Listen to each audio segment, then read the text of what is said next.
What's going on, YouTube? JT is Reborn here, and welcome back to another edition of my Godzilla comic book reviews. And in this video, we're going to be talking about Godzilla Escape the Deadzone, issue number 4. This one is written by Ethan Parker and Griffin Sheridan, artwork by Pablo Tunica, letters and design by Nathan Wittick, and editor Jake Williams. So we are on issue 4 of the Escape the Deadzone series, and so far, I think out of the three Kai-Sei Era books, I think I'm enjoying Godzilla Escape the Deadzone in terms of the characterization, kind of the storyline it's doing the most, even though Godzilla is a little bit more prominent in the main Kai-Sei book. And then so far in third place, it's Starship Godzilla, but that's still kind of early on. We'll kind of wait and see. But I do find the world of the Deadzone kind of interesting. And as it's kind of progressed, despite Godzilla not really being in it as much as I would like, there is some interesting stuff going on here, particularly with this new character they introduced here who really kind of helped elevate this issue, I thought,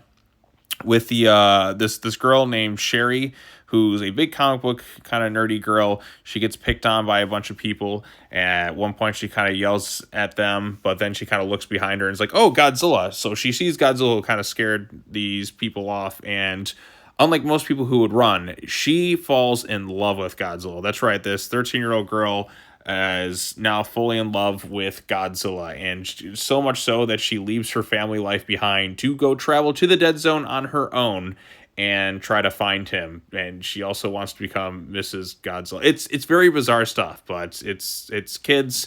I mean, if you've been online, if you spent time on Tumblr and all that, you know these type of fans, girls exist out there.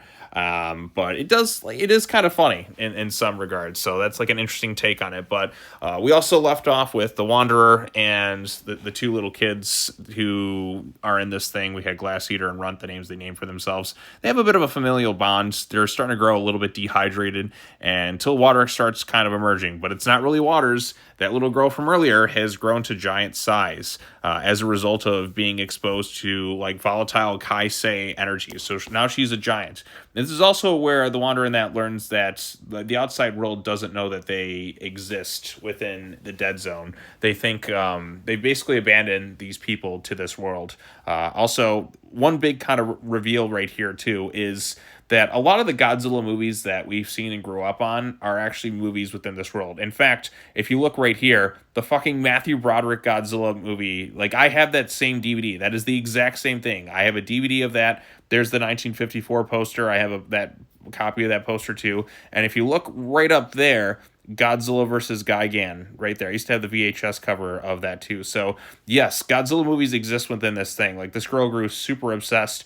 After Godzilla crashed in my life, I couldn't eat, I couldn't sleep. I'd stay up all night reading the latest news, posting in the subreddits. I even watched every last tasteless Hollywood retelling of its greatest battle. So some shots thrown at Godzilla in 1998 in this thing. So yeah, that exists.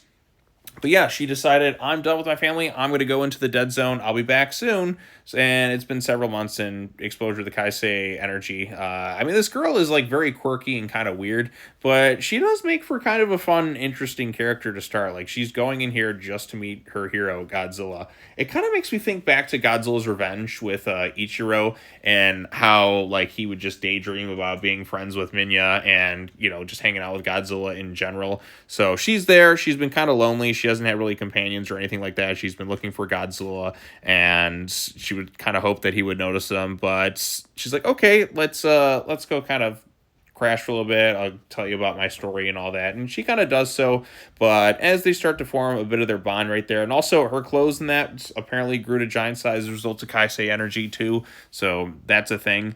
But as they're kind of taking it easy, they end up being attacked, but it looks like the Church of Godzilla ended up snagging Runt and Sherry, and we have somebody kind of watching them from a distance, and is like, okay, we got our targets acquired. So the Wanderer is at risk, and then we have Glass Eater at risk because Runt was captured, and so was the other girl. So bringing that one character, the Sherry, into the mix, I think really kind of made things a little bit more exciting and interesting.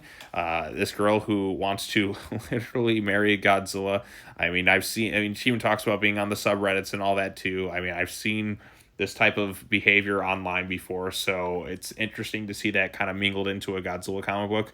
But again, she kind of brought a bit of life to this comic book, I'd say. I mean, like I said, it was there before. We have stuff like the Church of Godzilla, and we also have the Wanderer, who's like half man, half kaiju, and you have these kids who can control these things. So we already have some interesting like stuff going on with the characters in this thing, and now you have this girl who's just kind of an obsessive Godzilla fan, teenage girl who now grew to giant size, kind of thrown into the mix as well too, as a result of this volatile Kai-Sei energy, and also like characters like the Wanderer finding out that the outside world doesn't even like think they all exist at this point. So that's interesting, like just to see like what is the world going to react to when they find out that there's actually people in there. How's that going to change things, like building mistrust in the government? Other nations are going to be like factoring in.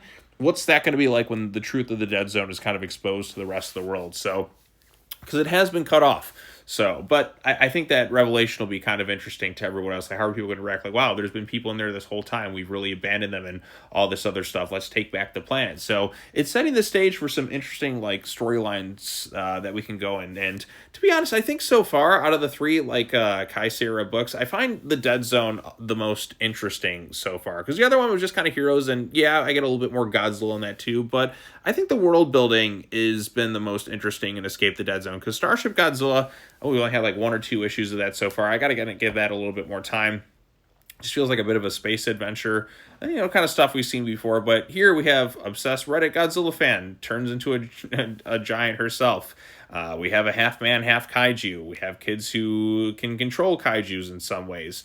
And then you have all sorts of other crazy creatures. We have the Church of Godzilla. So like the world building is the most interesting in Escape the Deadzone so far. So yeah, I definitely recommend this one. If you and plus the Godzilla 98 thing, just actually being in this was just something I didn't really expect. So thumbs up for me. I quite like this one. I'm enjoying the Deadzone so far. I think it's been, like I said, the most interesting of the Kai-Sei Era books so far. So yeah, even though Godzilla hasn't appeared in it that much, like without that, it's still the most interesting, I think, too. So I am hopeful he appears a little bit more, but this girl wants to meet her hero, so we'll see how that all factors in. But anyways, if you read the comic book, what did you think of it? What do you think of the fact that they shit on Godzilla 1998 in this thing like it's a movie that exists within this world? Let me know your thoughts in the comment section down below. Be sure to like this video, share it with your friends, subscribe to the channel for more content, hit the bell for notifications,